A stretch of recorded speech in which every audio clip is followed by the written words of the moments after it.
Okay, so we got playoff baseball finally here. Finally has made its way after a long, long season, a long 162 games. The picture is finally set, and we have the wild card series beginning Tuesday. So let's kind of jump into the Rangers Rays and how these teams match up, what's kind of to look for, and how I think these will go. So I guess we could start with the Rangers here, and this Rangers team, especially on the pitching side, is banged up. No Max Scherzer, John Gray's on the IL. And then this team pitching wise in the second half has fallen off quite a bit, and they've been held together by Jordan Montgomery, who's going to start game one, has been a horse. He's pitched a lot of innings for this team since they've acquired him. He's really been nice, a workhorse for them, and a good acquisition really by this Rangers front office. I feel like a lot of how this the Rangers will go is dependent on how Jordan Montgomery looks, because you have Dan Dunning, Andrew Heaney, Martin Perez, these are guys for sure. But just how much confidence do you really have in them to give you quality innings, especially playoff innings? Dan Dunning did start really well, and was playing on top of his head really just to begin the season. This post All-Star break has been not very kind to him. Frankly, he did have a couple good starts in there, but really he's just not been the same guy, and they're going to need somebody in this rotation to step up. Eovaldi is the easy answer, but since getting hurt and starting the year as a Cy Young candidate, he's just not come back to that status that we've all known him for. He's been a big playoff performer. He's got that famous World Series game coming out the bullpen, and a couple good Red Sox outings for him, which are there and definitely possible with how good his stuff is. Is he healthy though, and is there some rust after coming back? Who knows? He didn't have a great outing to end the year against the Mariners. Didn't even make it out the fourth inning. So, I would assume he pitches game two. But how extensive of a leash are you willing to give him? And after that, you wouldn't pitch Montgomery in game two at all. But depending on how far J-Mont can go for you, what after that? How are you using Martin Perez, Dane Dunning, Andrew Heaney? It's bleak to say the least, and this bullpen has not been great either.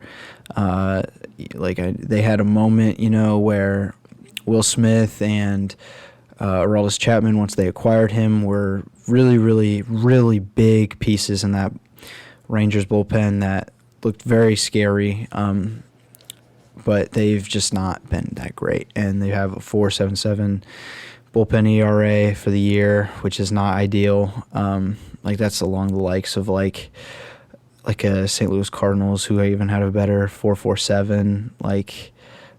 They're not as bad as the A's, Royals, and Rockies, but no one really is. But they're up there, right? So it's just this pitching staff is banged up and not been great to end this year. So how are they going to do? And as many teams go, you're going to go pretty much as well as your best pitcher in the postseason, and it's going to be J-Mont, I would assume.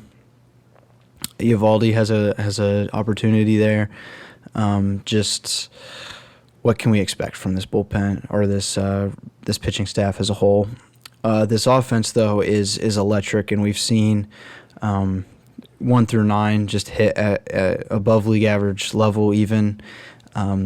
They kind of got some juice with Evan Carter when they called him up, who's been pretty solid, or really solid actually, as a rookie, and like really like, which isn't expected, but it's great. He's a highly touted prospect and is playing much better than we would expect a rookie to. I mean, Corey Seager, MVP candidate, like, he's amazing. Adolis Garcia, big juice. It was scary he, wasn't healthy, or he got hurt towards the end of the year. He's back. He's looking pretty good.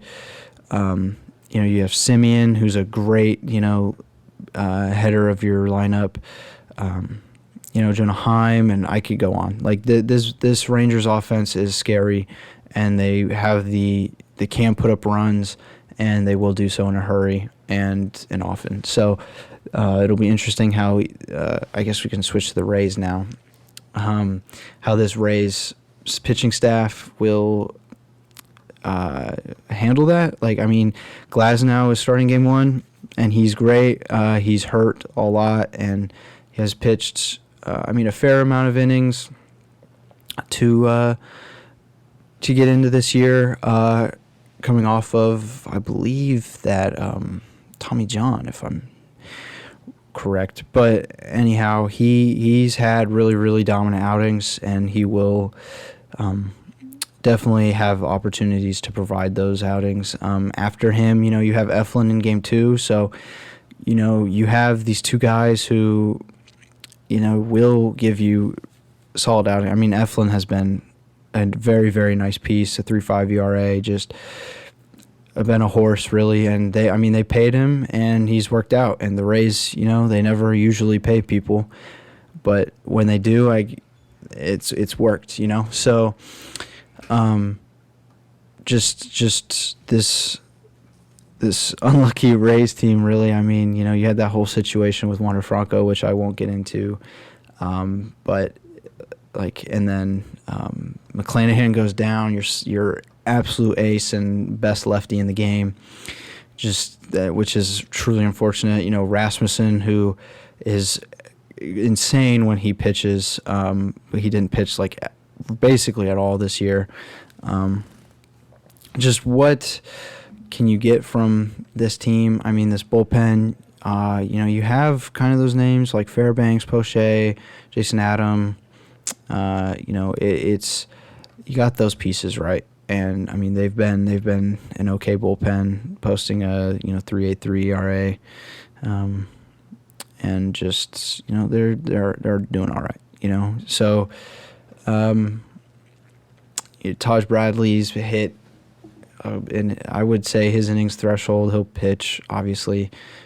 I mean, probably. I would imagine just if they need him to. He looked electric to start his career, and then he kind of, as we went on, as most rookies do, you kind of hit that wall. And he's talented. I'm sure as his career progresses, he'll be fine. But what can we really expect from him in this playoffs, if anything? So these pitching matchups in game one should be a lot of fun. Montgomery and Tyler Glasnow will hold a bunch of weight, really. And I think this Rangers team needs to win game one to even have a chance, to be totally honest, because I think once these starters in this game go out, we could see a bunch of runs scored, and the game kind of unravel. And then you got Eovaldi on the mound next game, and we've seen a bunch of runs pile up on him. So how can we evaluate that, right? So now with this Rays offense, right, you have Paredes, Diaz, Rosarena, just those three guys are huge for this team, and they will need to show up. As Jose Siri's out, Rayleigh will be out. Just unfortunate, really. But I think I'm going to say I think the Rays win in 3, just because it's in Tropicana Field, which is a dump, but it's their ballpark. So just I think this Rangers team has hit a pitching wall that is not ideal to come into the postseason, because this offense will need to score a bunch of runs, and we've seen it and it's possible, but just it's a whole animal, and hitting in Tropicana is not easy. So yeah, I will say I think Rays take this series in 3, just off of the back of I think Glasnow will have a dominant outing, and Jaymont will need to match that. And he's been solid and steady. Does he have the upside of a Glasnow? No, I don't think so. But he will at least put up a fight. And if the Rangers want to win this series, they need to win Game 1 for sure. But I think the Rays just work their voodoo magic, and it somehow manages to work. So, yeah, I think Rays in 3, and the Rangers pick it up next year and work with what they got.